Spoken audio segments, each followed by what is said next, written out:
How's it going, everybody? RyeSquad here today, and we are back with our Hut 23 No Money Spent Road to Glory, the Road to Bread, here in episode number 27. And today, guys, we are finishing up our Hut Champs. But before we get started, I wanted to make an awesome announcement. I have revamped the channel membership, so you guys now can get awesome emotes, as well as proudly display a loyalty badge. And you'll also get a shout out from me at the end of every video in the outro. And it only costs 99 cents now, so you can support me and support the channel for only 99 cents with all those great features as well. Here we go, guys. Today we are getting Team of the Year, Connor McDavid. He's not here yet. I got him in between these games. I had to just play games when I could, so I couldn't get like the perfect recording setting for you guys, but I wanted to show you guys all my games from the weekend. And here we go, our first one. We got a 2-on-1 here. I've never really seen that go in. Just taking a wrist shot there. I mean, it was kind of like a snapshot, the way they shot it. But I'd never really seen that go in. So we're down 1-0 here halfway through the game. A 2-on-1 where I just kind of played the pass. Our opponent then hems us in here. Pastrnak is going to circle back and forth. He's going to dance, looking back and forth, and gets to the front of the net. Shesterkin, we'll just let that one go under his pad, guys. And this is the last game you'll watch of Igor Shesterkin, and you know, it's going to be a touching one. As much as I've started to dislike him towards the end here, he has been with us a ton. He was a silver re-roll pull, one club, untradeable kind of thing. I don't know, pretty good story for a no money spent. But here we go, a little bit further into the second here. Our opponent gets it to Knight. Knight waits it out, and a crashing Zegras is there. Knight to Zegras. And it's 3-0 for my opponent, so we're not going to get our 6th win in this one. It feels 4 now. I mean, that was just a barrage, right? It was 10 minutes on the clock when they scored their first goal. But we do have a chance now. We get tripped. Nino Niederreiter gets through with his unstoppable force and roofs it on the backhand, and we have life here early in the third. It is 3-1. We're back in it. We only need 2 more goals for the rest of the period. Our opponent scored like 3 in 5 in-game minutes. But unfortunately here, I was not able to get the puck out. They find it, shoot it. Pastrnak gets around, stops, is going to sit in the same spot again, cut to the front of the net. Easy as you like. That's twice now I've let that pasta do that to me.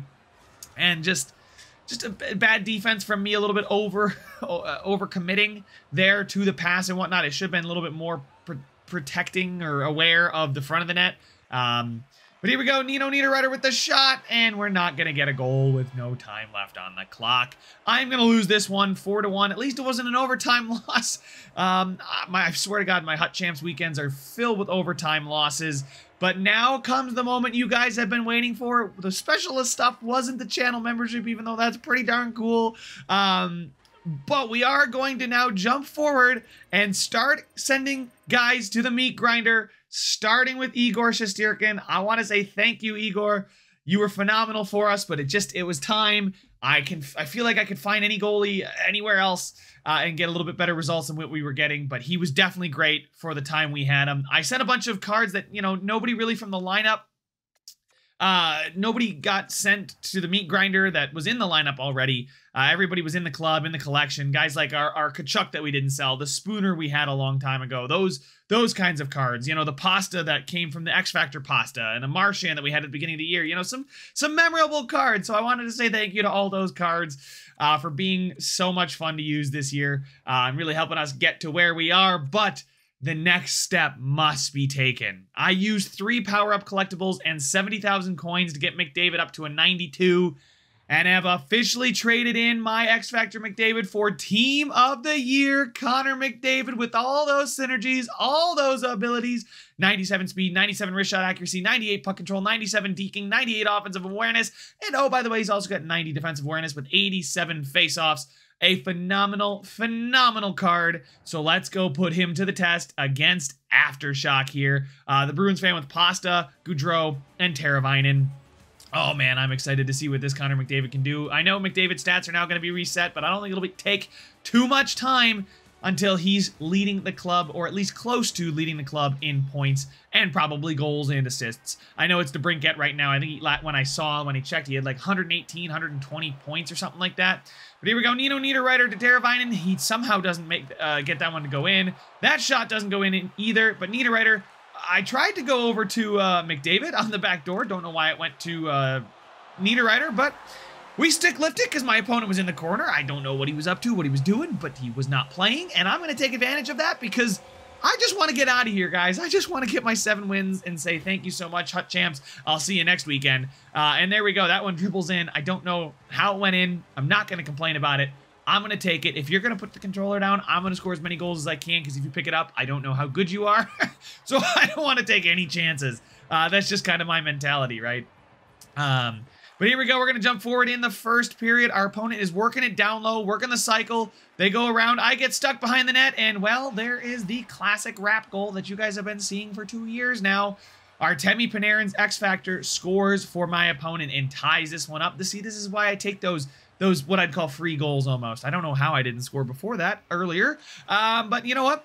We're going to hustle our butts off here. Trevor Zegras and beats out the icing. Zegras stops, gets around his man, and gets to the front of the net, and there we go. Zegras, honestly, since he's come back into the lineup, he's scored plenty of good goals, and he's been, you know, a card that I've noticed, right? Those cards that you're like, oh, he's scoring goals, he's getting points. Like, I feel like he's making plays.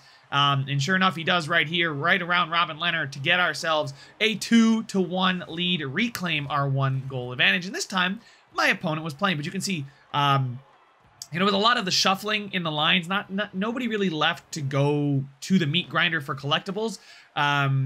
But, you know, we just have shuffled our lines quite a bit, so their stats are a little bit misleading. What's not misleading is this Artemi Panarin base card is better than his X Factor. I finally get one of those wrap. I've seen a couple people try those wraps, and a couple of them have scored with me, against me with that backhand wrap, and I decided to do it there. Give it a try, why not? And it works, and we get ourselves a 3-1 lead, that insurance marker that we need, because here comes our opponent.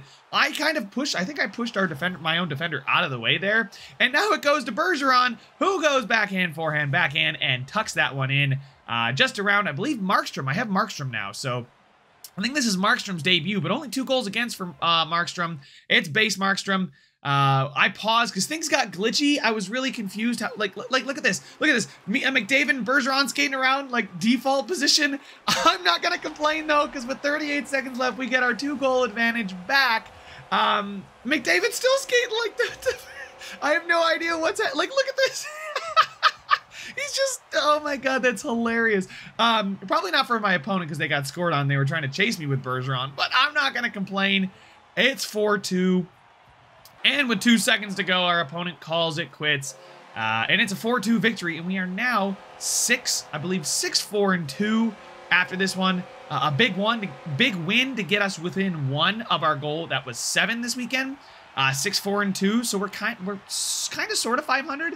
I'd have 14 points right now out of a possible 24. So it's not the greatest point percentage, but you know, you're playing really tough opponents every single game. And we are now going up against Flock with a Glock.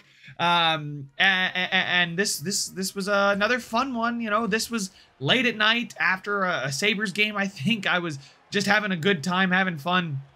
And we've got a chance to ice it here and pretty much end our weekend in our champs with our 7th victory. But we turn the puck over there with Grace Zumwinkle, and we defend the cross crease. Our opponent does flub the breakaway chance, but they get another chance at a 2-on-1, and they're going to put that thing home with Gartner, who's got 217 goals. That is quite a few goals, a lot of games played to get 217 goals with somebody. But we are now down 1-0. We are going to jump forward here, though, in the second. We cut across. Panarin's shot, a good one. Had to make a good save there, Markstrom. But Stamkos picks it up. He's going to find Hughes, who shoots it, and there's base Panarin yet again. Base Panarin scoring another goal for us, and it's a big one. It ties this game up late in the second, so we're going to go into the third period all square at 1. And there's Quinn Hughes getting another point. I really like that Quinn Hughes card. I did that re-roll when I had a chance at a Jack Hughes. I really wish I would have pulled the Jack Hughes, but Quinn Hughes has been a staple on the blue line and has been a solid card. His skating is fantastic.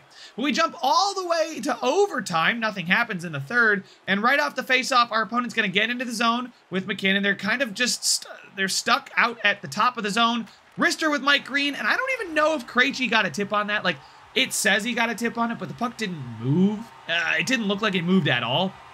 And just beat Markstrom. I don't know if the tip was necessary, but Markstrom lets that one in 2-1. And that's now 2 goals against in 2 games. for Markstrom, so that's pretty good compared to Shesterkin. And finally, our last game of the episode is going to be the winning Jets. And I'm going to just say, spoiler alert, we do end up getting our 7th win in this one, and that was enough for me to call it quits. I had no free time on Sunday, so this was basically it. And we're going to get the win in this one, so I'll go ahead and show you guys the goals from this one. We get in with the Brinkat, a good cut across, is unable to get that thing to go in on the backhand, but we got Stamkos circling around in a beautiful, beautiful pass, guys. That Stamkos card is one I need to upgrade. Same thing with Larkin. But DeBrincat continues to score when we need him to. He's a card that just won't stop producing for us. The Larkin, Stamkos, DeBrincat line is a fantastic one for me. I love it. Larkin moves up the leaderboard on assists, and we have a 1-0 start in this one, our final game of the weekend. But here we go. We're going to protect the puck behind the net. Larkin finds Green, who finds DeBrincat up to Larkin. Larkin, little sidestep, and then turns on the Jets with the wheels. Larkin gets in, our opponent lays down, and Larkin cuts across and shoots. And I'm feeling good. I'm feeling like this is going to be our last one. You know I'm feeling good when I do the slide to center ice. I'm just like in the zone, feeling good, feeling like I'm in control when I'm in the offensive zone. And I'm really just, feeling, you got those celebrations that you guys do, or those little things that when you're locked in. And that was me during this one after that Sabres game. But Panarin is able to find a streaking Teravainen in. Panarin with the primary assist again.